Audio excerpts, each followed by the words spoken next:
അസ്സലാമു അലൈക്കും വറഹ്മത്തുള്ളാഹി വബറകാതുഹു. പതിവ് പോലെ അറഫാ ദിനം വീണ്ടും ഒരു ചർച്ച.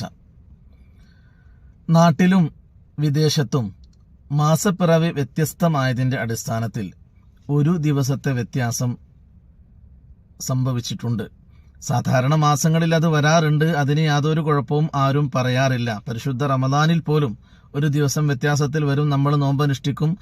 ഇവിടെ പെരുന്നാളാകുന്ന സമയത്ത് നമ്മുടെ നാട്ടിൽ നോമ്പായി വരാറുണ്ട്, അതിലും ആർക്കും ഒരു കൺഫ്യൂഷനും വരാറില്ല. എന്നാൽ ഈ അറഫ ദിവസം മാത്രം വരുമ്പോൾ അറഫയിൽ ഹാജിമാർ സംഗമിക്കുന്ന അതേ ദിവസം തന്നെയാണ് അറഫ നോമ്പ് അനുഷ്ഠിക്കേണ്ടത് എന്നും അത് അടുത്ത ദിവസത്തേക്ക് മാറ്റിവെക്കേണ്ടതില്ല എന്നും പറഞ്ഞുകൊണ്ട് പല ആളുകളും ഫത്വ നൽകി വിശ്വാസികളെ വസ്വാസിലാക്കുമ്പോൾ അതിനൊരു ക്ലാരിഫിക്കേഷൻ നൽകുക എന്നത് മാത്രമാണ് എന്റെ ഉദ്ദേശം. പ്രിയപ്പെട്ടവരെ, പരിശുദ്ധ ഇസ്ലാമിന് ഓരോ കാര്യങ്ങൾക്കും കൃത്യമായ അടിത്തറയും അടിസ്ഥാനവുമുണ്ട്.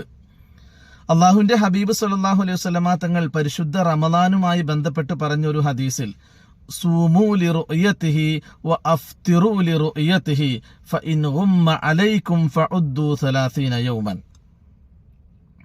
നിങ്ങൾ നോമ്പ് തുടങ്ങേണ്ടത് മാസപ്പിറവി ദർശിച്ചതിന് ശേഷമാണ്. അതുപോലെ തന്നെ നോമ്പ് തീർത്തുകൊണ്ട് പെരുന്നാൾ ആഘോഷിക്കേണ്ടതും മാസപ്പിറവി നോക്കിക്കൊണ്ടാണ്. ഇനി ഫഇൻ ഗുമ്മ അലൈക്കും ഫഉദ്ദൂ 30 യൗമൻ.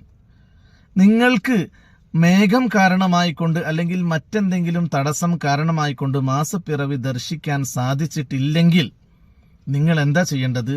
ഫഉദ്ദൂ 30 യൗമൻ. 30 ദിവസം ഒരു മാസം കണക്കാക്കിക്കൊണ്ട് അടുത്ത ദിവസമാണ് അടുത്ത മാസത്തിലേക്ക് പ്രവേശിക്കേണ്ടത്. അത് എല്ലാ മാസങ്ങൾക്കുമുള്ള, റമദാനിന് മാത്രമല്ല എല്ലാ ഹിജ്രി മാസങ്ങൾക്കുമുള്ള നിബന്ധനയാണ്. നമുക്കൊക്കെ അറിയാം, കാരണം നമ്മൾ അറബി മാസങ്ങൾ എപ്പോഴും മാസം കണ്ടോ എന്ന് നോക്കിയിട്ടാണ് കറക്റ്റായിട്ട് പറയാറുള്ളത്. അല്ലാതെ ഇല്ല, മാസം കണ്ടില്ലെങ്കിൽ നമുക്കറിയാലോ, നമ്മുടെ ഗ്രൂപ്പുകളിലൊക്കെ വന്നു മാസപ്പിറവി ദർശിക്കാത്തതിന്റെ പേരിൽ 30 പൂർത്തിയാക്കി ദുൽഹജ്ജ് തുടങ്ങുന്നത് ഇങ്ങനെയാണ് എന്നൊക്കെ. അതാണ് കൃത്യമായ ഇസ്ലാമികമായിരിക്കുന്ന കാഴ്ചപ്പാട്. ആരെങ്കിലുമൊക്കെ ഹാജിമാർ അറഫയിൽ നിൽക്കുന്ന അതേ പകല് തന്നെ നോമ്പനുഷ്ഠിക്കണമെന്ന് വാശി പിടിച്ചാൽ അല്ലാഹു സുബ്ഹാനഹു വതആല അവന്റെ അടിമകളിൽ ചിലരോട് അനീതി പ്രവർത്തിച്ചു എന്ന് പറയേണ്ടി വരും. കാരണം ഹാജിമാർ അറഫയിൽ നിൽക്കുന്ന പകൽ ഒരു നിമിഷം പോലും പകലായി ലഭ്യമല്ലാത്ത എത്രയോ നാടുകളുണ്ട്. ആ സമയം പരിപൂർണമായും അവർക്ക് രാത്രിയാണ്. അപ്പോൾ അവരെങ്ങനെയാണ് നോമ്പനുഷ്ഠിക്കുക? നമ്മുടെ നാടുകളിലൊക്കെ ഈ മീഡിയ ഇത്രയധികം വൈറലാകുന്നതിന്റെ മുമ്പ് ആളുകൾ എങ്ങനെയായിരിക്കും നോമ്പനുഷ്ഠിച്ചിട്ടുണ്ടാവുക?